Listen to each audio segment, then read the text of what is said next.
On 3FM 927. Coming up in the next 1.5 hours, polls close in Council of State election rerun in Ashanti region with security beefed up. Sorting and counting are set to begin. We're live in the Garden City. Also this evening, Minister of Education Haruna Idrisu also reinstates a Parents Teachers Association PTA in public schools as part of a school management system. We have details of that shortly. Meanwhile, all is set for the launch much anticipated National Education Dialogue set to come off in Ho on Tuesday. We'll be speaking to the organizers. Growing calls for investigation and prosecution of an alleged corruption syndicate at the Electricity Company of Ghana, ECG, following concerns over ECG's handling of a $500,000 import. We've got details for you from the Energy Minister. And much later, residents of Wali Wali decried dawn to dusk curfew, which they say is stifling economic livelihood. We have these plus the latest in business and sports for the next 1 hour 30 minutes, including the special prosecutor issuing a wanted notice for ex-finance minister Ken Oforiatta on its website. We've got details of that notice, some reactions coming through here on Hot Edition on 3FM 92.7, also on Kesmi 107.1 in Tamale, but live on W93.5 in Y and beyond. Some news coming through as well. Fires engulfed multiple houses at some shops as well at Tantra Hills. We've got an update on that for you shortly. Well, Grace Hamajiman is here with a summary of the news. First, before we bring you the other details, Grace, what you have? Let's begin from the education sector, where Education Minister Haruna Idrisu has announced the reintroduction of Parent Teacher Associations, PTAs, in public schools. Under the previous Akufo-Addo-led administration, the Ghana Education Service withdrew official recognition of PTAs and barred teachers from engaging with them, effectively reducing them to parents-only groups. This decision was made alongside the implementation of the free senior high school policy. Speaking at the launch of a rehabilitation project for public basic school infrastructure in Okaikwe South, the minister emphasized the importance of restoring PTAs to enhance stakeholder involvement in education. The much-anticipated National Education Forum is set to commence on Tuesday, February 18 in Ho in the Volta region. President John Mahama will officially open the event, which will run until February 28, 2025. The forum, themed Transforming Education for a Sustainable Future, will facilitate nationwide discussions through zonal stakeholder engagement and town hall meetings.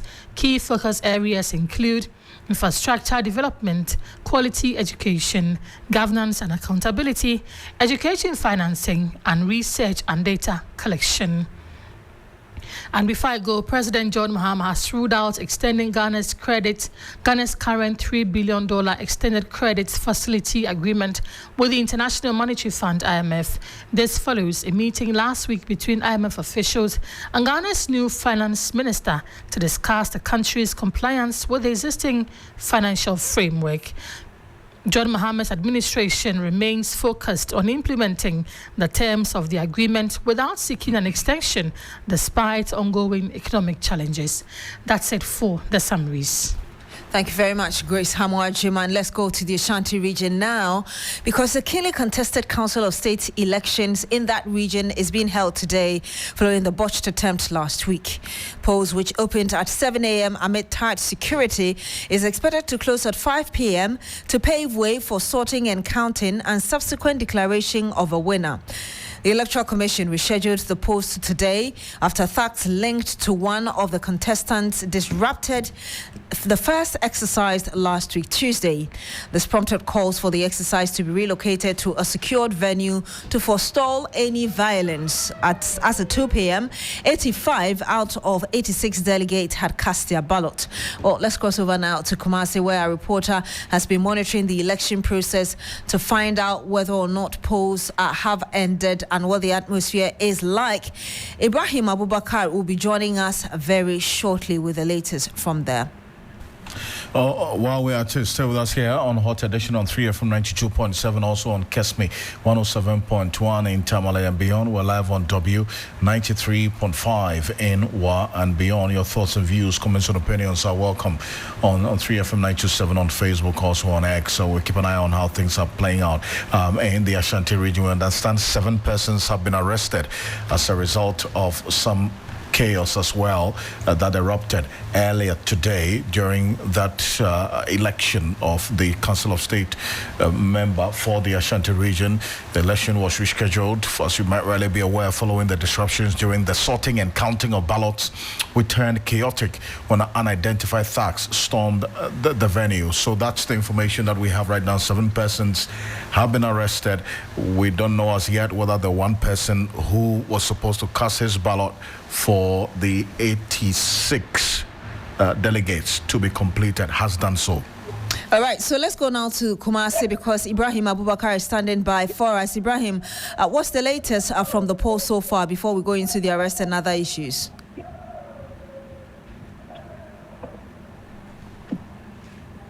Ibrahim, if you can hear us, can you bring us the latest? Have polls closed? What's happening? Well, Beatrice, yes, indeed, polls are closed. The Electoral Commission is counting the ballots, but it appears the former regional chairman of the NDC is winning. If you can hear from the background, to step out. All the party executives are in, singing their party anthem, Revolution. And even though officially EC is yet to declare who the winner is, but it's clear that Yao also been it's leading as we speak. Earlier, we talked about beefed up security at the place, especially with people chanting even before the Electoral Commission would declare the winner. What's the security situation like right now? Well, the security is so very tight here, especially when it was time for counting. They had to even redouble their security here. Outside, supporters are there jubilating. Inside, the EC is still counting. But now we are likely to be certain that there wouldn't be any form of chaotic situation as well. But the security is still beefed up, and the NDC have started jubilating because they believe that their candidate has won, even though, like I said, the EC is officially yet to declare the results. And Ibrahim, you're panting, but can you tell us also more about the individuals who were arrested earlier? We understand about 7 people were arrested. Can you tell us more about what transpired and what the situation is like now? Well, one person was arrested and was sent to the police station. The other 6 that people said were arrested earlier was even in the morning when the police wanted to scare people from coming very close to the center. So they made some arrests, but eventually they had to let all of them go. But that one individual who tried breaching the security protocols, trying to force himself in a restricted area, is the one who has currently been sent to the Central Police Station, and he's still in custody as we speak. We spoke in the afternoon. You talked about the electoral process going on fine. I know you've been there from morning. How would you assess the situation based on your own observation? And just asking you 2 questions in one, whether the 86th person eventually came to vote. Well, generally it has been very smooth, especially within the inner perimeter where the election process itself was ongoing because of the restriction. Like I even mentioned in the afternoon, even the likes of Kennedy Japan and former Education Minister Yao Ose-Duchum and even other members of parliament in the Ashanti region who came were not allowed entry because they do not have accreditation. So they ensure that only people who are accredited will have access to the inner perimeter. So as soon as the delegates come, they vote. Some of them stayed, others, I know majority also left. So inside it was very, very peaceful because of the top security structures. But outside, that was where the whole confusion was ongoing. People making noise, wanting to forcefully enter and also started even insulting the security officials who were preventing them from coming inside. So that was where it was, but the process generally has been smooth. And the one individual were waiting, in fact, by 2 p.m., 85 out of the 86 had voted. And we were waiting for one to make it 86. So there were calls. And the individual said he wouldn't come and vote because he has been informed that his preferred choice of candidate, Rose Hamilton, has withdrawn from the race. So he wouldn't come and vote. But then, of course, the EC had to wait because initially they called all the agents just so they can arrive at a consensus and declare that person absent before they will be able to go ahead with the counting process. But some of the agents did not agree to that. They said we have to wait until 5 p.m. when officially polls will close because we do not know whether after the counting, the person may even change his mind and come here wanting to vote. So for the sake of peace, the police commander also had to intervene and tell them that, hey, we've been able to manage this process since morning till now. So let's just wait for 5 p.m., close the polls, and do the counting and subsequent declaration. So that last individual did not come. So as we speak, out of the 86, 85 of them were here to vote. Ibrahim, you mentioned earlier that polling had closed. Are you able to tell us whether counting has started or perhaps they've even passed that stage? Well, counting is ongoing, but I had to step out. But I don't have official figures, but when they were counting, the Obimpe, what we were seeing, had over 45 votes, and Nana Kansabwe, who is the closest contender, had around 30-something. But because I had to step out briefly for the reports, I didn't get the exact figures. Final question to you. You talked about party bigwigs being there. I don't know what time they were there, but did they give any comment, any word to the media whilst they were there? Well, a lot of them, they said they came to support. Others said they came to observe the process.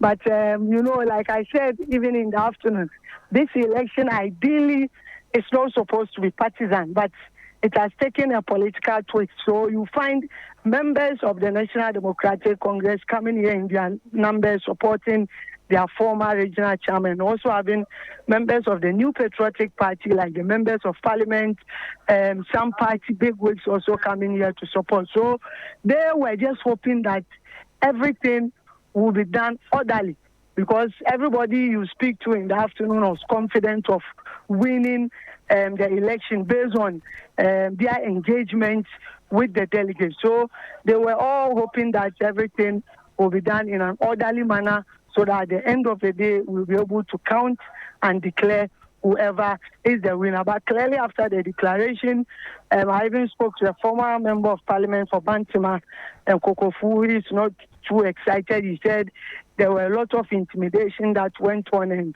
so forth. But at the end of the day, the delegates have spoken, and we have to abide by their decision and move on.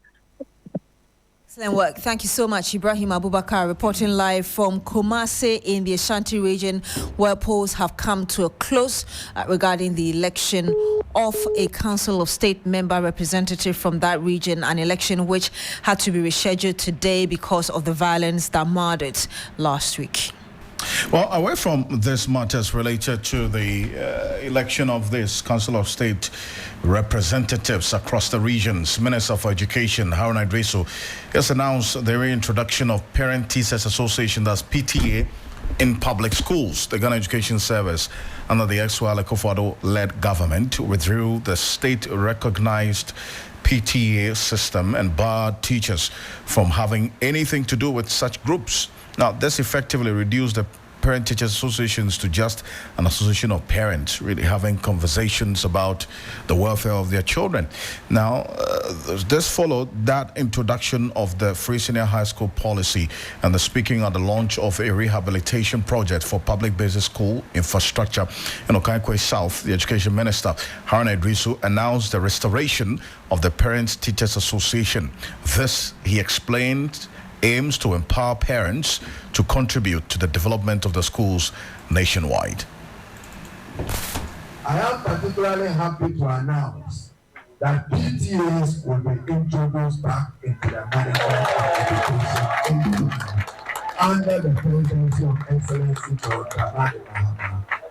So work for parents and teachers to work together to improve learning outcomes in our educational institutions, and for PTAs to support our educational institutions to produce quality human capital for our country.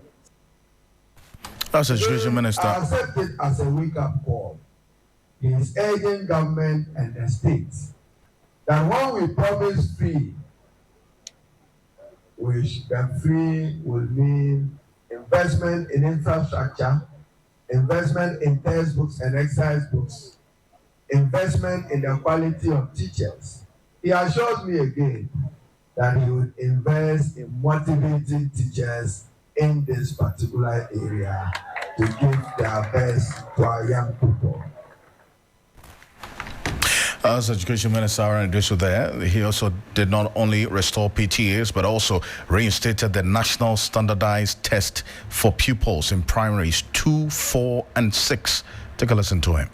I am also happy to announce that a national standardized test will be introduced in Ghana through P2, P4, P6, and JSS2.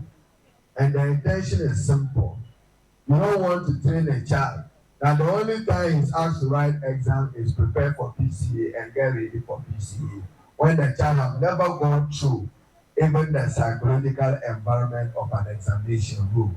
Therefore, we intend to introduce the NST, a national standardized test, which will introduce children to prepare for the world of an examination tomorrow. As Education Minister there, let's have a conversation on this particular issue and others. As in fact, the reactions to the decision to restore officially the Parents-Teachers Associations in public schools. Ralph Gabson is Secretary of the National Council for Parents-Teachers Association, is joining us on the telephone. Mr. Gabson, good evening. Thank you for joining us. Good evening, Alfred, and it's great having you to engage you this afternoon. Great stuff. Thank you. I also have Dr. Peter Pantianti, is a Executive Director of the Institute for Education Studies. Doc, good evening. Thank you for joining us. Good evening, Alfred. Great. And I'll start off with you, Mr. Gabson. Really, this must come as some good news for you, but the PTAs were never redundant, as it were, even per the directive. You were still working to support the schools, even though unofficially, is it not? Yes, yes. How so? Thank you, Alfred. I think that we highly commend the Minister for Education, Honorable Haruna Iddrisu, and the President Mahama and the NDC government for such a bold move in the spirit of development in education together with those, and also to ensure that there will be proper collaboration between parents, teachers, and the government in transforming education for a sustainable future for our wards. Yes, I agree with you that the PTAs were not totally redundant, but they were operating in a very, very precarious and a very, very turbulent situation because the parental voice was being suppressed using a political tool by the then government just to make sure that we cover up issues on the educational front that were affecting our children. Because nobody will understand and agree to the fact that we can raise children without the inputs of teachers, and teachers too can handle our wars without the inputs of parents. Because education is a partnership, and that collaboration is why we have a parent-teacher association.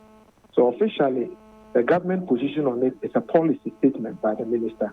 And as parents, we are highly excited by that great move. And we know in the coming days, coming weeks, into the coming years, a lot of PTAs will be very, very vibrant as part of the Resetting Ghana agenda. And with that directive from the SL administration, it had some heads of schools, especially senior high schools, getting themselves in trouble when it was discovered that they were still soliciting support from the parents in running the schools. Yes, but the truth of the matter is that the schools couldn't have run without the support of parents. Because you agree with me, Alfred, you are equally a parent. When your child goes, it's like taking a child to the hospital. He has health insurance. He gets there and they say, this drug is not there. Will you sit down for a child to die? No. You have to find an antidote to that solution. And we all know that the schools also belong to the community. And the heart of the community are the parents whose wards are in that particular school. And for that matter, one head does not go into council. So taking unilateral decisions and becoming a jack of all trades, master of none, was not the best way to go. So we are happy that we have a government who is listening, who, as part of its manifesto pledge, when it went out to engage the people to find out the issues in education, one of the deficits that was supposed to be fixed to make sure that education gets the best attention and results was for parents to be involved in the education of their children at the pre-tertiary level. In fact, when we discuss these issues, people put their attention more at the secondary schools because of free ECG. The fact of the matter is that the F-Cube has its own issues with regards to parental care and support in the schools.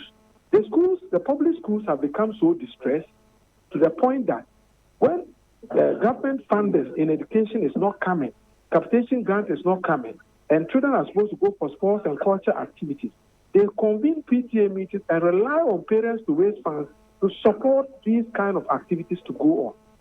When the schools have issues in terms of infrastructure, in terms of food, in terms of all the issues that we can think about, it is these same parents who come together to raise funds to support the schools to operate and operate very well.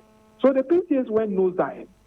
And with this major intervention by the Minister of Education, for that matter, the President of the Republic of Ghana, His Excellency John Dramani Mahama, we think that that collaboration will be so much effective and to inure to the collective good of all of us as Ghanaians, and also make sure that our children get the best of attention and care. Every child is a product of its environment. Both the home and the school has come together to give our children the best of welfare, the best of discipline, the best of career guidance, and then the best of what? Educational support.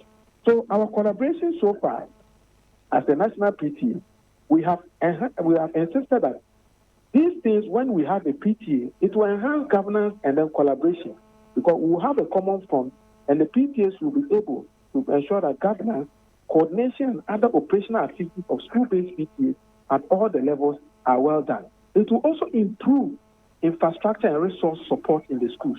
You know, the PTAs over the past years were used to provide dormitories, assembly halls, vehicles, classroom blocks, playing fields, provision of furniture, supply of water and sanitation facilities, and also maintenance of school facilities. These things have gone nosedive, and we all know the deficit of infrastructure in schools. And we all know that the PTAs, when they were very active and very supportive, they serve as a special purpose vehicle to complement the efforts of government and other stakeholders to make sure that the school environment was so conducive, and also make sure that parents' involvement in school activities was so clear. Support for teachers and students. When there are brilliant science and math quiz or other programs in schools, it is these PTAs that go behind the scenes to support the school management to fund some of these activities. And the PTA funds, excuse my language, they are not public funds, but they are there for a public good. So when we allow that space to be properly regulated, and we make sure that we don't get bad nuts becoming PTA executives, we don't get, excuse my language, some headmasters and PTA executives colluding to make sure that those funds are not used for the proper good. But we come together in the spirit of development in education. Together we build. I'm sure that we'll be able to promote educational quality and make sure we give the teachers the needed support and our students the needed support. In most private schools today, when the children go to school and they give them assignments, the parents have a responsibility to look at the nature of the assignment and do also an assessment, and at a PTA meeting engage the school management and then the teachers to be able to make sure that they get the best of what? Quality the best of career guidance and support. And these things were dying down. So in January 2024, when the then Minister of Education, through his Director General, decided to take a unilateral decision that they were changing the name from PTA to PA, and asked whether it was the name of somebody's personal assistant, or it was actually a parental association, because we believe that we alone cannot take care of our children. And the PTAs, the parents are major stakeholders. The teachers provide administrative and support services and technical services. So that is why we are discussing these issues. And also, when you read Article 21(1)(e) of the 1992 Constitution, it guarantees the right for groups or persons to form an association on their own to chart a common path. So when I hear funny stories that we have developed a PTA guideline to regulate the operations of PTA, and we have changed the name from PTA to PA, I ask myself, Alfred Okansi, your name that has been given to you, which has a family root, which has a brand, which has made you what you are today, if someone decides to change it, won't he go through the necessary process to see whether he has what it takes that is backed by law to do that? The Pre-Tertiary Education Act, there's no space in that act to say that PTAs can be regulated by government. So this is the issue we've been discussing, and we thank God that Ghanaians raising alongside with a party when it comes to government is to allow that unfettered access and space for parents to contribute to education. And that statement by the minister, if you go on our various PTA platforms, and you will see the kind of calls I've received since morning till now when this thing was out, it tells me clearly that this thing resonates with the masses. And those who are still somewhere and saying that, oh, with the introduction of these things, parents will be paying school fees and whatever. Fees are different from dues and levies. Dues and levies belong to associations. Fees belongs to government. And I can say this on authority, that even with the so-called FU and then the free SHS, parents were still contributing in terms of payment of dues and levies to support the organizational development and then make sure that education gets the best and the desired results. So we are very, very happy and we are so excited that today, as we speak to you, the minister has extended an invitation to us to be part of the National Education Forum. And on behalf of parents or PTAs, we wish to thank them for whatever they are doing for us. And we want to assure them that we will give everything that is needed and collaborate with the government of the day to make sure that PTA funds are properly utilized for the common interest of the ordinary parent and the ordinary child in our various schools. So we are grateful for this opportunity, and then also we thank you for this space. All this while, people have been collaborating with us, granting us interviews, they've been supporting us. We cannot leave the media in this fight that has inured to our common good. We pray that as we go along, we can continue to rise on this path and make sure that we create the needed leverage for sustainable education for God and country. Well, rightly so. And I want you to stay with me, Mr. Gabson, because Dr. Peter Patianti, who has also been involved in the fight, not just not just the media, but obviously the media has been engaging him on this. He's been listening to you quietly on the other line. Dr. Anti, now hearing this change in policy direction, the actual administration says we are introducing free SHS.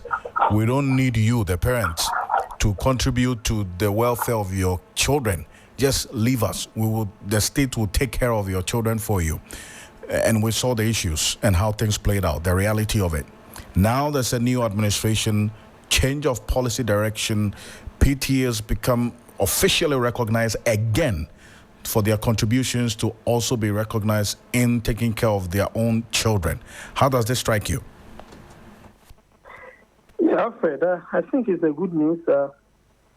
Sometimes when you push for certain things and you see it happening, you become very elated. And these are things that you do as government to gain the goodwill of the people. Because I feel that we are leadership to serve the people and not to push down our beliefs, down their truth. So when a government takes a position that is resisted by the people, and the government still goes on to implement the position, that government is not serving the people. That government is serving itself and its own personal interest. So I think this is a good decision that has been taken by the Minister of Education. I think that it should go a step further to to withdraw that guideline that was developed by the Ghana Education Service. I think that guideline should be withdrawn from the system, and a more comprehensive and well-consulted document developed to ensure that the operations of Parent Teachers Association in the country are well regulated. I would also want to say that it is a good decision because you cannot have a situation whereby parents cannot have an interaction with teachers to think about the improvement of the whole learning environment and what they can also do to assist. When you are only parents, how do they get to know what is really happening in the school? How would parents be able to have interactions with the teachers that handle their kids? These are the effects of that decision that was taken. And if you go everywhere in the world, parents play an integral part of the educational system because the child is first and foremost coming from a home. And we know that socialization technically begins from the house. So if the parents have socialized the child to a certain level and is getting education from the school system, why would you want to take the parents out of the whole educational system and then think that they can the system will survive? So I think it's a good decision. I will only plead with the parents association, I mean the PTAs as is being restored, that they should streamline their activities in such a way that the sense of the parent does not transcend to the students in the school. I think one of the challenges that people had was that if I'm supposed to pay some dues and I'm not able to raise that money, my child is asked to go home. My child is asked to go and bring the money. And I think people were not so much comfortable with that. So I think that as the minister has shown that goodwill to reinstate the Parent-Teacher Association, they should find ways and means to streamline their activities and ensure that they do not visit the sense of the parent on the innocent child in the school. And well said indeed. And you've gone ahead of it. And Mr. Gabson, you had that caution as well. That advice to the parents from Dr. Anti is one that you will take on going forward quickly. Yes, I think that I agree with Dr. Anti that an unexamined life is not worth living. Upon a sober reflection, we agree entirely that it's an agreement between the parents and their association members. The student is not part of the PTA, but he's a beneficiary of it. So he should not suffer, excuse my language, a parent's inability to probably remit his PTA dues and levy for a common cause that we've all charted. And even we all agree that even when government decides that is collecting revenue, government is not able to get 100% compliance of revenue. So whatever we get, it is a support. And I think I entirely agree with Dr. Anti, and I think that we are looking at it. That is why there's a need for all of us to agree that the PTA should also be regulated by a parental body, that is the National Council. And parents in Ghana took that decision and realized that there were issues that were common and peculiar to all of us. So there's a need for us to regulate that space and ensure that our members and our leadership at the various levels comply with our standards and our policy. So I think that I entirely agree with Dr. And I will commend him for also being part of this advocacy that has gotten us where we are today. I know that God's will, I'm sure, I've cited his name somewhere as part of those who will be doing some presentation at the National Education Forum.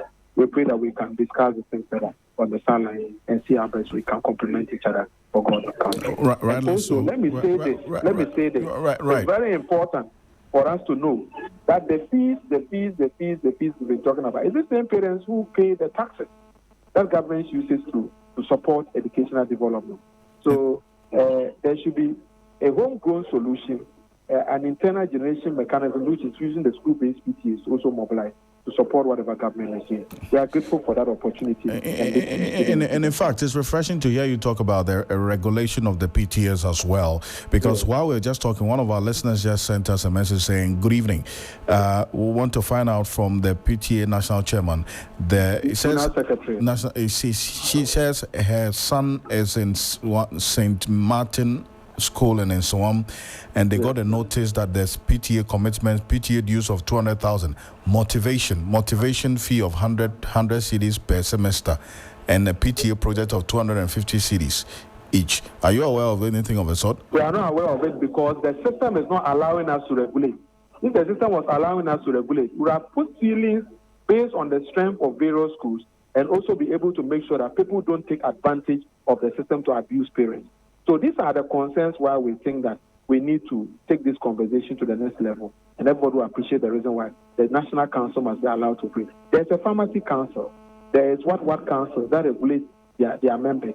Why don't you have a national PTA, National Council of Parent Children, to also regulate that space and make sure that nobody takes the PTA leadership and use it to abuse or extort the system?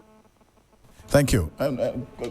Doc, so that regulation and the PTA Council should be the one to do this, or another body, in your view?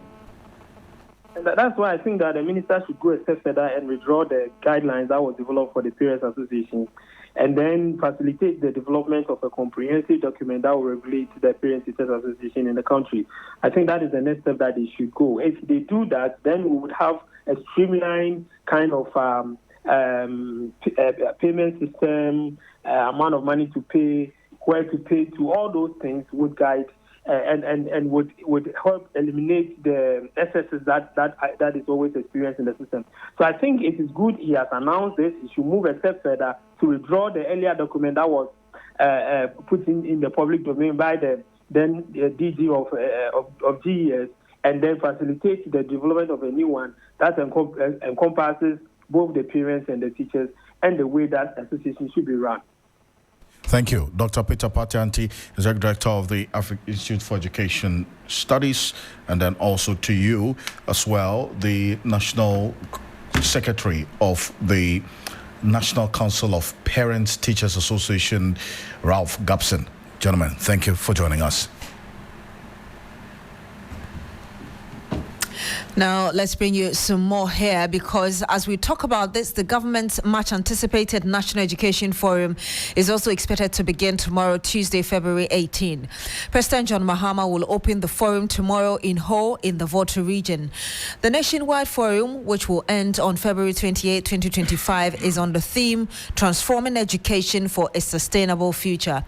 The forum will also be structured along zonal stakeholder engagement and town hall meetings and the 5 thematic areas, including infrastructure, quality education, regulations, accountability and governance, education, financing and research and data. Let's get Kofi Asare, who is a member of the planning committee and also executive director of the Africa Education Watch. Kofi Asare should shortly be joining us very soon.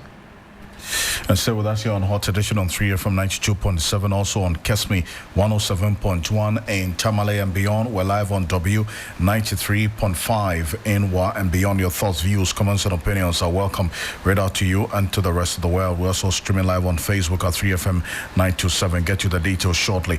But if you go on our Facebook page, we're getting some information right now of a fire outbreak and somewhere in Tantra Hills, and Alex Kinati is going to be joining us in a bit on the telephone to give us some more updates on this. But it's a raging fire that's breaking out at Tantra Hill near Lancaster University, destroying multiple houses and shops. If you go on our Facebook page right now at 3FM 927, we're showing you live videos of this fire outbreak. Firefighters are currently at the scene battling the flames, while residents and business owners scramble to salvage their belongings. The cause of the fire remains unclear, and there are no immediate reports of casualties. And authorities have urged the public to stay away from the area as emergency teams work to contain the blaze. That's information we're getting right now. If you go on our Facebook page at 3FM 927, we're showing you live videos of this fire outbreak around Tantra Hills that near Lancaster University that has destroyed multiple houses and shops as we speak. Alex Kinati is with the Fire Service Public Relations Department. He is at the fire scene. Is joining us right now on the telephone. Kinati, appreciate you for your time. Tell us exactly the updates on what with this fire outbreak and where you are now. Okay, good evening. So, as it stands right now, successfully we've been able to put the fire under control without recording casualties. The reality is that whenever there's fire, there's definitely some damage. So with this, we recorded over 40 containers and wooden structures that were used for both domestic and commercial purposes that got burnt. But these were very close to a lot of residential buildings, which could have easily caught fire. So we have to be tactical in approaching the fire. So right now the fire has been put under control and it's out of danger. I see. And any idea of the number of houses destroyed or touched by this fire, and the shops as well, as was earlier communicated? So the fortunate thing is that we're able, some homes were under the threat of the fire, but we're able to prevent the fire from affecting it. So as of now, it's just the wooden structures and the containers. But I need to point this out that it's very disappointing that assemblies in these areas are not setting up. Because, Alfred, it's very unfortunate that for an area as big as Achimota, Tantra Hill, there's no fire station in this catchment area. So with this fire, when we received the call, we had to dispatch our team from Abilimpe all the way there. The other appliances had to move from our national headquarters at Dankwa Circle and then from the Magina Fire Station. These are very, very unfortunate developments, looking at the distances involved. So I would entreat the assemblies that beyond taking levies, they should think about the welfare of the people they serve and then be able to come up with fire stations to be able to protect the people. I appreciate you for this update. Thank you so much, Alex Kinati, joining us on the telephone, and with the Public Relations Department of the Ghana National Fire Service, giving us an update on this. And the sad development is that there's no fire station in Achimota and its environs where this particular incident is the closest. Understand this raging fire around Tantra Hills near Lancaster University. The good thing is that the fire service has been able to bring that fire outbreak under control. Some houses were affected, some shops as well destroyed, and the firefighters are currently at the scene still fighting fire, while residents and business owners scramble to salvage their belongings. If you go on our Facebook page right now at 3FM927, we're showing you live videos of this fire outbreak around the Tantra Hills area. So that's the news coming through right now here on Hot Edition on 3FM 92.7. We have videos of the fire service officials as well at the fire scene, and the impact of this is quite worrying, devastating to say the least. And we'll keep an eye on this one, and we'll be updating you as and when we get some more information. And let's return to that story about the government's much anticipated National Education Forum, expected to begin from tomorrow, Tuesday, February 18. And we're joined on the line now by Kofi Asare, who is a member of the planning committee. He's also the executive director of the Africa Education Watch. He joins us on the phone. Good evening to you, sir. Thank you so much for joining us. Hi, good evening, and good evening to your audience. And first of all, would you kindly walk us through the preparations for the forum tomorrow? Are we ready? Yes, WHO is ready to hold the national launch of the National Education Forum tomorrow. Which starts at 10 o'clock. And we'll be hosting up to 300 education stakeholder participants from across the country, representing various organized groups from the school level, the community level, all the way to the national level in our education system. And we'll be having 2 days of deliberations to build consensus on key strategic approaches in resolving challenges in the education system.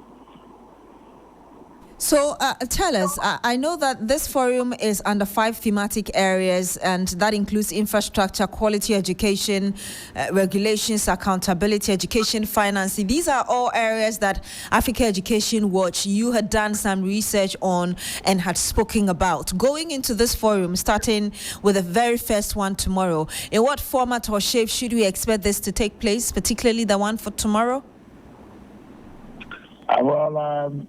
Depending on the interests of stakeholders, the areas of interest of stakeholders, stakeholders will congregate around these 5 pillars, which are the transformatory pillars that we have identified,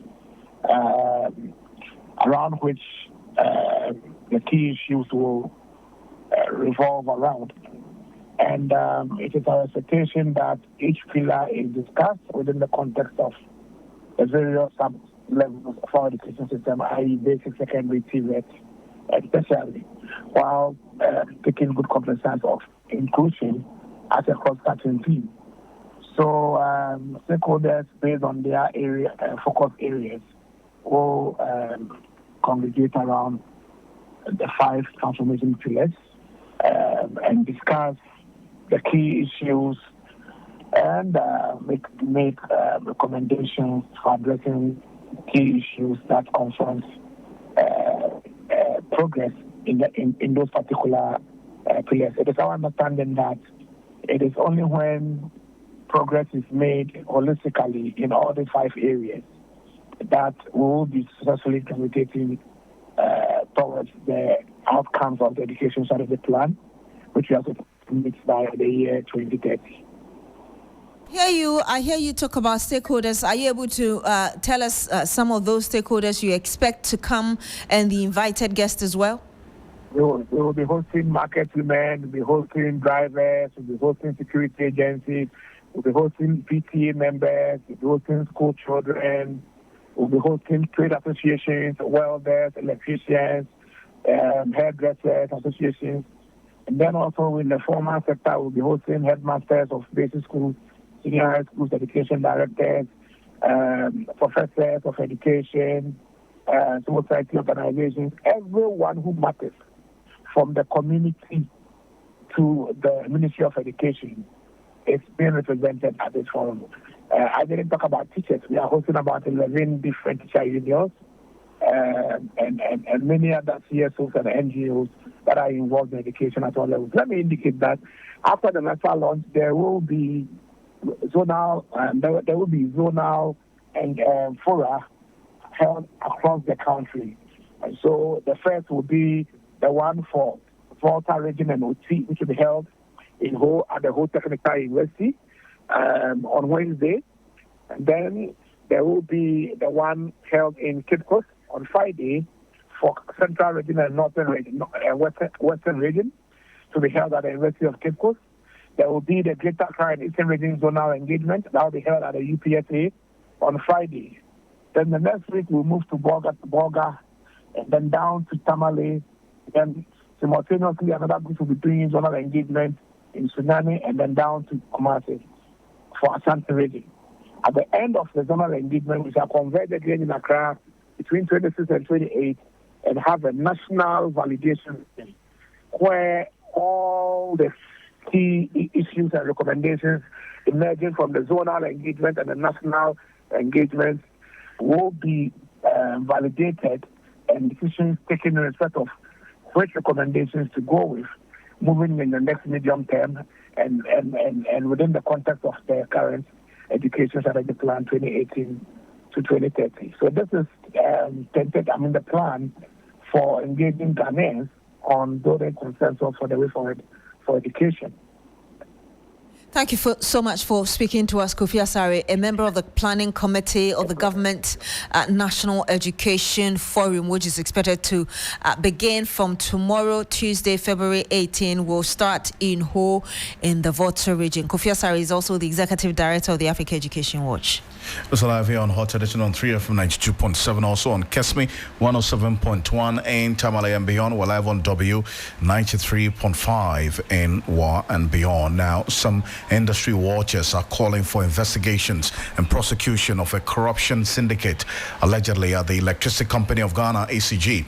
This follows recent revelations surrounding the ACG's handling of some $500,000 import transaction, which some believe is questionable.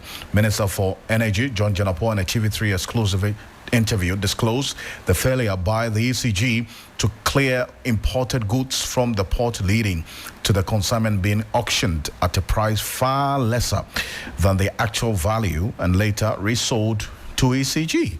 Now, listen to the Minister of Energy reveal more rot at the power distribution company.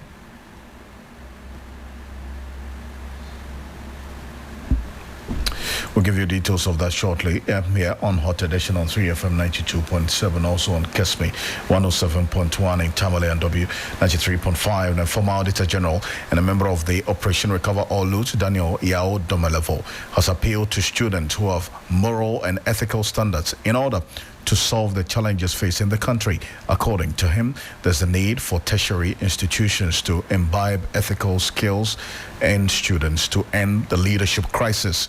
He made a remark at the University of Ghana Ethical Leadership Conference for Students Leaders under the theme Empowering Tomorrow's Leaders, Ethics as the Foundation of Leadership. Who are different parts of the same university.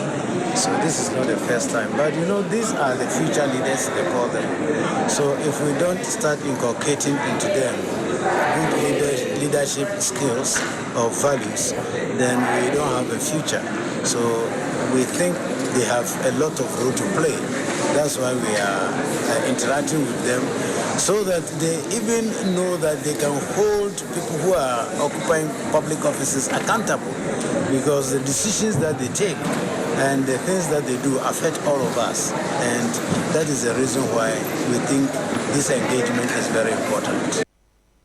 As Daniel Yao Domelevo there, let's go to our earlier story where some industry watchers are calling for investigations and prosecution of a corruption syndicate allegedly at the Electricity Company of Ghana.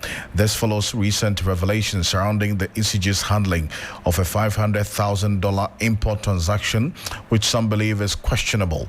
Minister for Energy, John Jinapo, in a TV3 exclusive, disclosed a failure by ECG to clear imported goods from the ports, leading to the consignment being auctioned at a price far lesser than the actual value and then later resold to the ECG. Listen to the minister give some more details on this.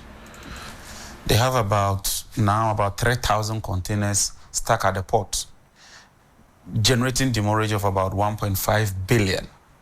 That is unacceptable. Some of the things they've procured will last them 10 years. Some would even expire in 5 years.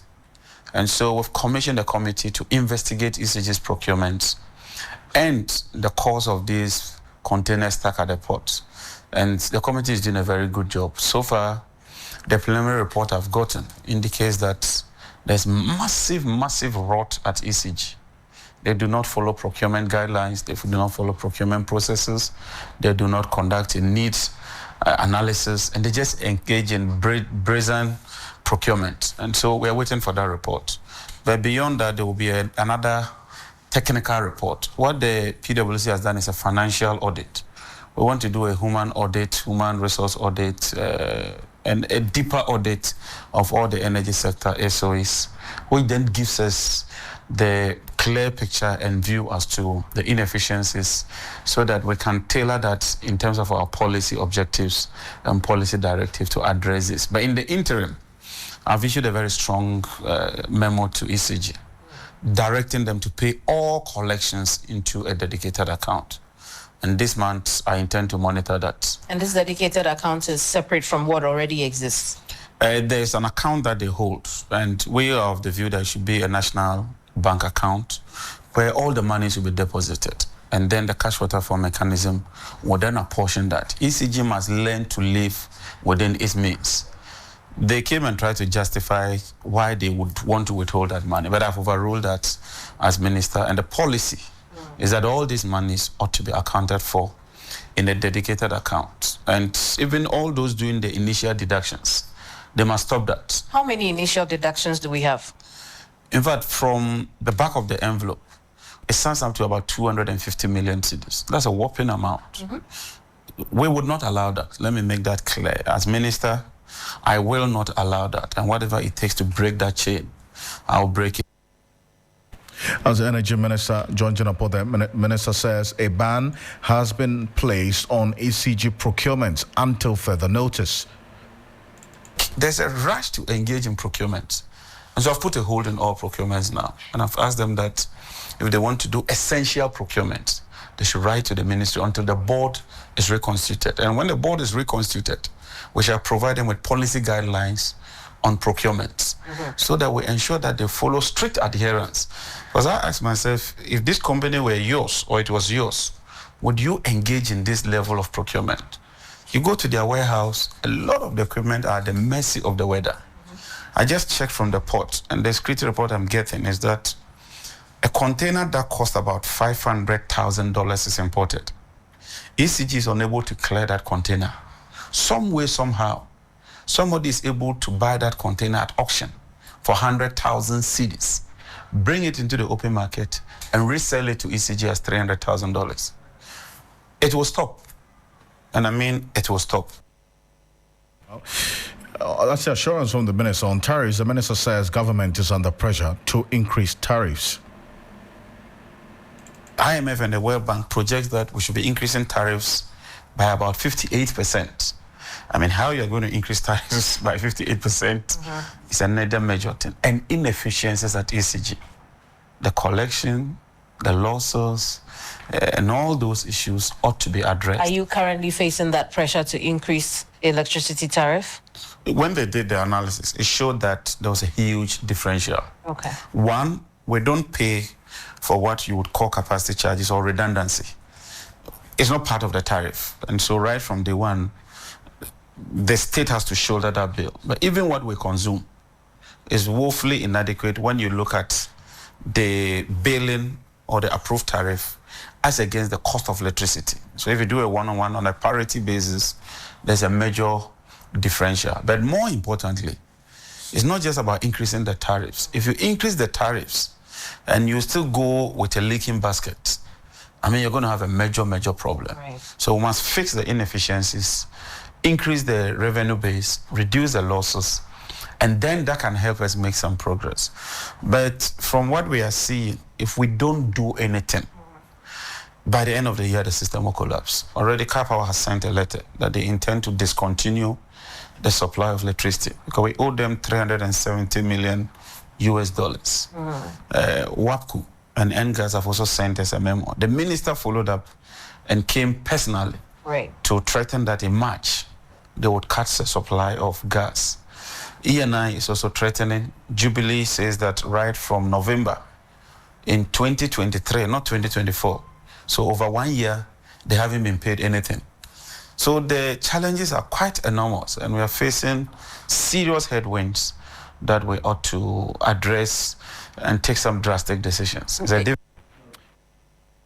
That's the Energy Minister, John Janapo there. Let's go on to the telephone. Kojo Yauche is a policy lead at the Petroleum and Conventional Energy at ASEP. Is connecting with us now. Kojo, it's good to have you. Good evening to you. Good evening, Alfred. Thanks for having me. This is heartbreaking. I mean, listening to the minister, that's to say the least. You had already given some pointers to some of these inefficiencies at ECG, but the depth and magnitude of it, how does it strike you? I mean, we've been shouting on the rooftops on some of these things for a few years now, and we are even certain that these revelations are only a tip of the iceberg. And it's good that the minister has set up a committee to look into especially the procurement practices of ECG. And I'm sure, not hopeful, I'm sure that once they complete their work, we will see even bigger depths of inefficiency when it comes to the operations and management of ECG. I see. Now, and talk about the obviously this was not done, by just persons who have no influence, and they know that certainly their tracks will be traced, and they would have attempted to cover their tracks. In what form should the investigation in such matters take? I think over the years, because of the lack of accountability, individual liability for some of these things in our state-owned enterprises, people become even more brazen. So they do not even care whether anyone is watching them because they may not be individually held liable. So the traces may not be as hidden as we are thinking. This has become part of the operational culture of the entity. So it will not be difficult to uncover a lot of these things. But, I mean, for those other deeper things that we need to uncover. One will expect that we go a bit further beyond the committee for a more forensic investigation. The minister did indicate that there is going to be another audit of the entity that looks at more managerial human resource inefficiencies in the company. Maybe that will give another layer of the extent to which we can go in uncovering how poorly and inefficiently the company is being managed.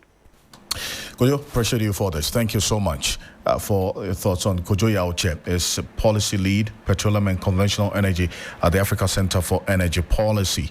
ASAP, you're live here on Hot Edition on 3FM 92.7, also on Kesme 107.1 in Tamale and beyond. We're live on W93.5 in Wide Beyond. Stay with us. We're back shortly with the business news. Bismarck Osa is standing by.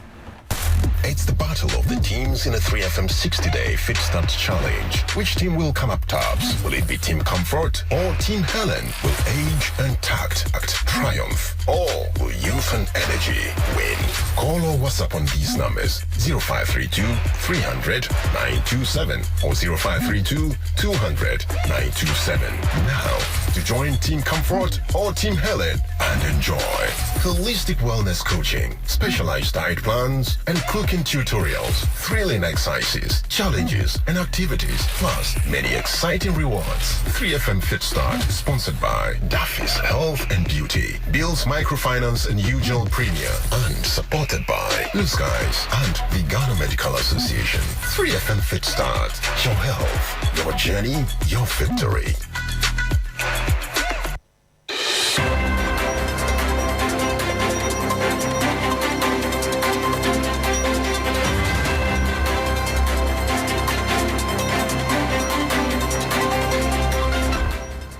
Hello, good evening and welcome to the business segment on Hot Edition with me, Bismarck Osa. Coming up tonight, checks at some pumps reveal fuel prices have declined marginally for the first time in 2025. We'll bring you details.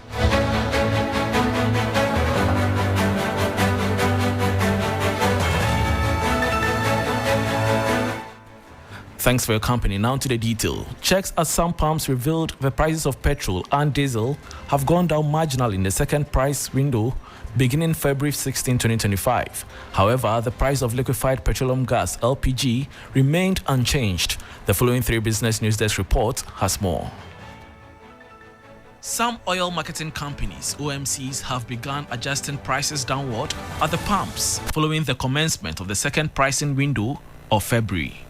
Total Energies has already taken the lead, reducing the price of both petrol and diesel to 15 cedis 99 pesos per litre, down from 16 cedis 15 pesos the first pricing window of the month. Notably, the OMC had maintained its price at 16 cedis 15 pesos, while other OMCs increased theirs in the first pricing window of February. Shell has also reduced the price of diesel to 15 cedis 99 pesos per litre, down from 16 cedis 09 pesos in the first pricing window of February. The price of petrol has also dropped from 16 cedis 23 pesos to 15 cedis 89 pesos per litre in the second pricing window of the month. The new development marks the first decline in fuel prices this year after 3 consecutive increases since January. And that was a 3 Business News Desk report. Moving on, Ghana Cocoa Board. Cocoa Board has dismissed claims circulating on social media that the government has announced an increase in cocoa prices to 70% of world market price for farmers. Cocoa Board, in a post on social media, stated that such reports are entirely false. The regulatory body has urged stakeholders and the public to disregard the misinformation and rely on official communication channels for accurate updates on cocoa pricing. The social media flyer suggests that the Minister for Food and Agriculture, Eric Opoku, had declared that cocoa farmers would be paid 70% of the world market price, but this has been labeled as misleading by Cocoa Board. Now moving on to some other story. A financial economist at the University of Professional Studies, Accra, UPSA, Dr. Eric Boakye-Yadom, has called on the government to focus on broadening Ghana's tax base as it seeks to rationalize the country's tax system. According to him, the Ghana Revenue Authority, GRA, data suggests that taxes introduced by the previous government increased the country's tax revenue by over 100%, despite some having minimal impact. The president, in an interview at Munich Security Conference, indicated that most of the taxes introduced by the previous administration have not yielded the needed revenue, making them counterproductive. Measures that were implemented by the previous administration in terms of mobilizing domestic tax revenue yielded per the data from GRA. Yes, I can understand there are some component of the tax revenue that didn't yield as expected. For example, the e-levy, the sanitation levy, the betting taxes didn't yield as expected. But overall, they've contributed in over 100% increment in Ghana's tax revenue. So if the government, President Mahama is thinking about rationalizing the tax system, he should rather focus on broadening the base, while scrapping these taxes that have largely not yielded the returns or the revenue that we were expecting. And that was a financial analyst at the University of Professional Studies, Accra, UPSA, Dr. Eric Boakye-Yadom, ending the business segment on Hot Edition with me, Bismarck Ausa. For more business stories, please log on to 3news.com. Oreku Ampofo is here for the sport. Do stay.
Hello, good evening, and welcome to the sports segment here on Hot Edition on 3FM 92.7. My name is Oreku Ampofo. We still start off from the local front and talk about the Ghana Premier League because, as we all know, the league has been suspended ever since the death of Nana Pole and Asante Kotoko fan after he lost his life in a Ghana Premier League match between Asante Kotoko and Nsatreman in Nsatre. Now, as a result, the league has been suspended for a couple of weeks now. However, despite the incident, a number of clubs have suggested a quick return to the league, but the Ghana Football Association spokesperson Safo Duku says that there's no reason to rush the return of the league and due processes must be done to ensure that mistakes of the past are not repeated. No, I'm not aware that the other 16 clubs are calling on the FA for the restart of the game. I'm not aware. So you are telling me. But I think that will not be fair to us. because what we are seeking for is not in the interest of Kotoko and Hearts alone, but for the generality of our game. So I think that we will not be pushed or be compelled by the pressure from whichever contest that you are talking about for the restart of the game. We shall insist on the best reforms, standard reforms that will help improve the game. After all, it will be for the betterment of all the clubs. So why the rush? Well, we still stay on the death of Nana Pole because the police have made a breakthrough in identifying the killer, according to Asante Kotoko's lawyer, Safu Duku, who we just heard from now. Winning. Now, it means that one person is still at large. He's called Brahma, which the police, per their facts, state that he actually stabbed the deceased person to death. In fact, according to the police, I'm talking from their facts, which is now a public document, all the accused persons have admitted to the fact that it was that guy called Brahma, who is now at large, did stab Pole to death. And so we're bringing you more details as the case continues to unfold. But let's do some more stories, and this time focus on women's football, because Ghana's Black Queens are meeting new boss Kim Jørgensen for the first time. The Swede has expressed his excitement to build on the team's momentum and establish them as one of the top teams in Africa. With 18 years of coaching experience under his belt, having managed teams in Sweden, China, and the United States, Jørgensen is confident that his appointment is timely and aims to cultivate a team with the right mentality and belief. So I'm really sure that in short term we have the potential to be successful, but in long term I can almost guarantee that we will be successful. All right. I know there have been a lot of good work in the past couple of years. I know a little bit about the Volta project. That's something we're going to keep talking about to change the momentum, to keep moving in the right direction when it comes to the FIFA ranking. We're now 66, and I think it's way too high, to be honest. With the quality already now in the team, it should be in a better position. And like I said, in long term, we will for sure be that. And so that was new Black Queens coach Kim Jørgensen. But let's do some more stories and turn our attentions to Europe this time, where Manchester United's ship continues to sink further as they lost yet another game in the English Premier League. Now, the Red Devils were beaten by 1-0 by Tottenham Hotspur to push them to 15th on the league table as they now stare on the unwanted relegation battle. The head coach for Manchester United, Ruben Amorim, knows that danger is looming. It's more than that. The idea, the system in this moment is like survive, is to think in the small things, to improve the small things from this game for the next game, and not even look at the table, the schedule, nothing of that. Of course, I have to, because we'll have a lot of games. We have 3 competitions with a small squad in the moment. That part is my part, but the players, everyone in Carrington, just focus on the next game, the next training, and that is our. Well, let's move to Spain, where Hansi Flick believes that the team, Barcelona, has the strong mentality which will help them in the remaining matches of the season. The Blaugrana has the opportunity to climb up to the table, level on points with Real Madrid when they face Rayo Vallecano at home later tonight. It's more than that. The idea, the system in this moment is. Also, for me, it's the way how we play. It's very important also to win titles. So I think it's all about mentality, and the mentality at the moment is really good. And the quality we have also we showed in the last matches really. We grow up as a team, and.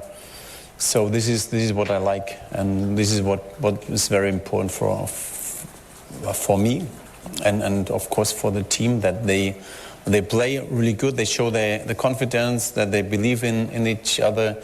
And of course, we are here to win titles. We want to win titles. And so that was Hansi Flick, who's the head coach of FC Barcelona. Barcelona themselves face Rayo Vallecano at home later tonight at 8 p.m. We're bringing you updates of that on our social media handles at 3 Sports GH. You can also join us on Sports Station on TV3 at 9 p.m. as we look at that match, the whole title race in La Liga, and then we'll also look at a range of other topics to be discussed. And so you do want to tune in to Sports Station later tonight on TV3 at 9 p.m. But before we go, let's just catch up on the latest in basketball, where Steph Curry and Shaq's OGs won the first ever NBA All-Star Tournament, defeating Chuck's Global Stars 41-25. Curry was named MVP, combining for 20 points and sinking 6 3-pointers over the 2 wins. The 4-team mini-tournament featured 3 comprised of 2025 NBA All-Stars, and the 4th being the winners of the Rising Stars tournament. Each of the 3 games were played to a target score of 40, with the first team to reach that mark emerging victorious. Here's Steph Curry, who was voted as the most valuable player. Yeah, it's just a celebration of a lot of great things happening in basketball. To be playing with these guys for as long as we have, it's obviously our responsibility to come out and put on a show, and I thank them for helping me do that in Golden State, because a lot of histories happen out here, but the competition and the camaraderie and the legacies that we all create is what it's all about. So I'm happy to be. So that's Steph Curry bringing us to the end of the sports segment here on Hot Edition. My name is Oreku Ampofo, and you can get some more sports updates on our social media handles at 3 Sports GH, or you can log into 3 News/sports.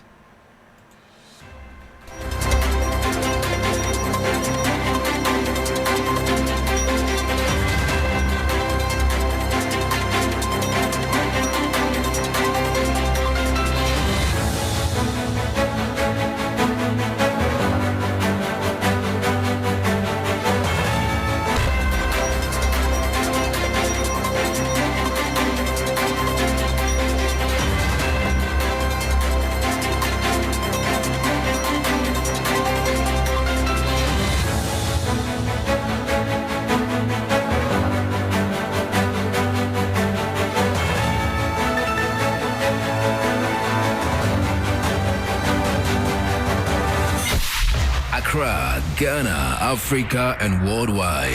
Join us on Inspirational Gospel Mix this and every Sunday. 3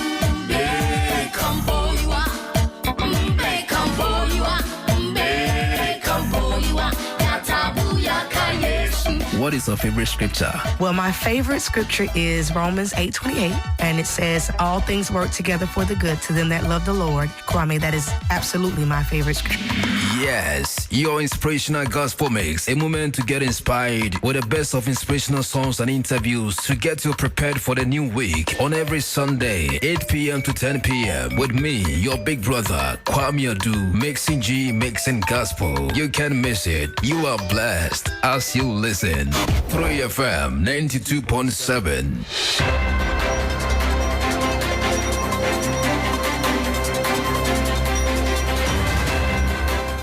And you're still here on Hot Edition on 3FM 92.7. Thank you so much for staying, and thank you to Bismarck Awusa for bringing us the latest in business, as well as Oreku Ampofo, who brought us the latest in sports. We go up north now because as the second day of the curfew in Wale Wale, mandated by the Ministry of Interior and Folds, the community is beginning to feel its economic repercussions. This crucial trade hub, serving as a vital thoroughfare for goods flowing from Burkina Faso and neighboring border towns like Bumprugu to Togo, faces significant disruptions as nighttime activities come to a standstill. So let's get the latest from the ground. Solomon Kanawule is our correspondent there. He joins us live on the line. Solomon, you say it's only the second day and already the impact is biting. Tell us more about it. All right, thank you so much. As I speak to you now, everyone is in the room, including businesses that have been operating during the night. So as it stands now, we have those who prepare food and they sell in the evening. We have drivers who mostly operate during the night. And in the course of this curfew, everyone has been asked to go to their houses. So businesses as well have been closed down. You see, the Wale Tamale Bolega Highway, that is where Burkina, they also travel to the country. As it stands now, all the trucks that trail in has also been blocked. So for now, businesses have been shut down as I talk to you. So let's listen to really the people you spoke to about the effects on businesses. We are losing too much, especially our business. In the night, they can't come out and buy things, especially the food, the water, and other things. So we are suffering about the curfew. The business, like I'm paying my boys every day 40 cedi. As of now, I'm giving them 20 cedi or 50 cedi. And I also have children, at least 4 or 5. How can I take care of them? I don't know where I'm going to turn. I'm in Walwali. So it's like the KP doesn't favor us because in the sense where that close of 6 o'clock to go to a house, what am I going to do again? Yeah, anyway. And I do not have most of the section on your copia. The only in an area, sure. The amount done up from a Spanish. Some bit may who did ya and come your man away there high.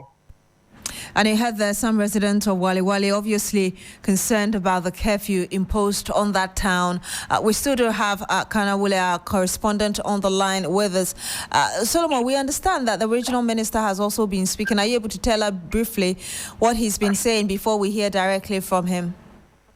Yes, the regional minister, though unhappy about the whole situation, in fact, he is calling on the leadership within the Wale and then Boku to come together so that they will see to it that peace will prevail. The regional minister, according to him, the Northeast Regional Security Council and that of Upper East Regional Security Council are working together so that they will see how they can manage some of these situations.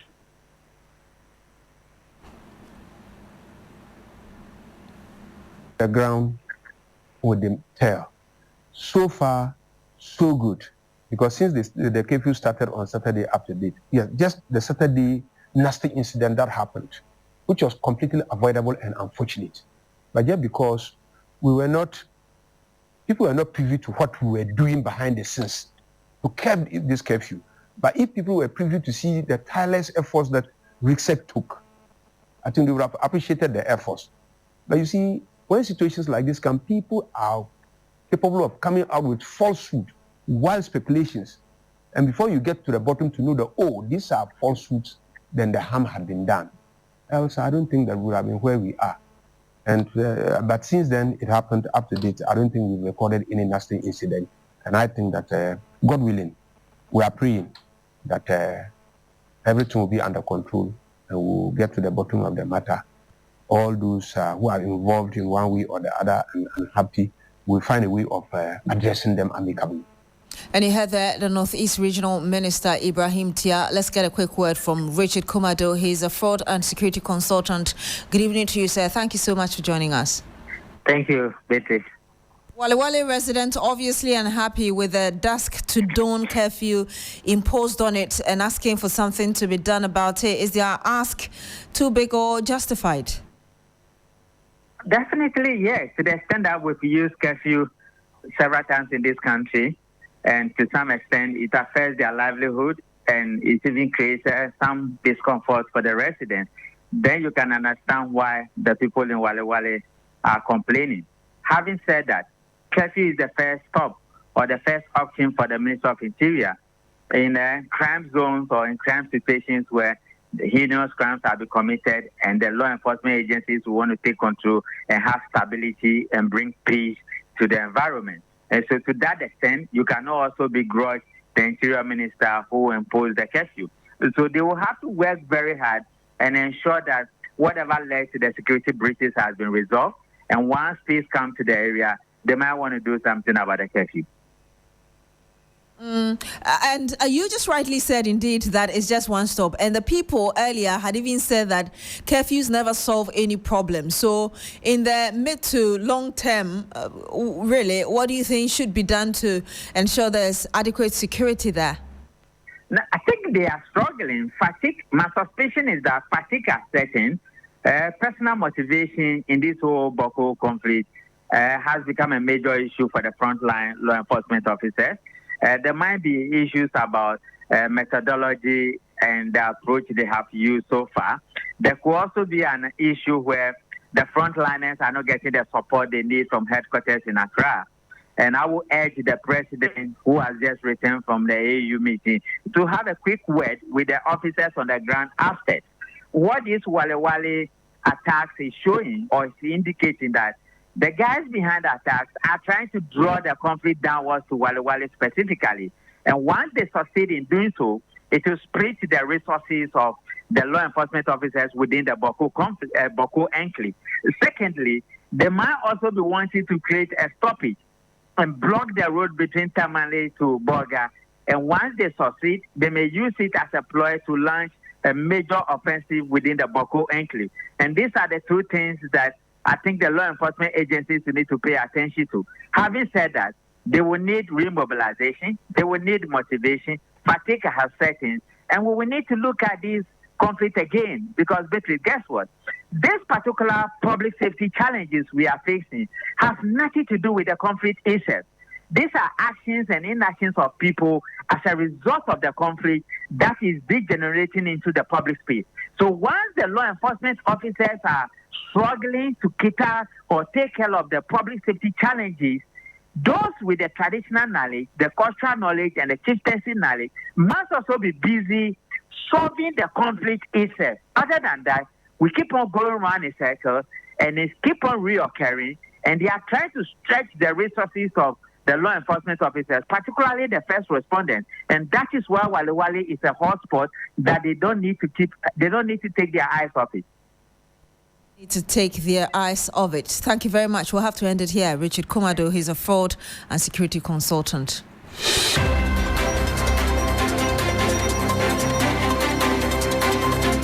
And that's it for Hot Edition here on 3FM 92.7. My name is Beatrice Adu. Thank you so much for joining us today.